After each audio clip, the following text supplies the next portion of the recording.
in DATACT you can get access to Sentinel 2 imagery, which is a part of the Copernicus program, the joint initiative of the European Space Agency and the European Union. And this satellite data provides you with high-resolution optical images. To get access to this data, you click on the hamburger menu, click on the satellite imagery, you select the area that you want to get the satellite image from. Again, you can double click or end left clicking on the point you started. After selecting this area, you click on the select button.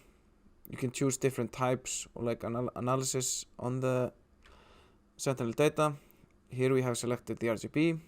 Now it's fetching what the Sentinel data is available. It fetches the last 2 weeks and gives the percentage of clouds. The latest one from 9th of February with 0% cloud coverage. Let's select that one, confirm, and now it's fetching the satellite imagery.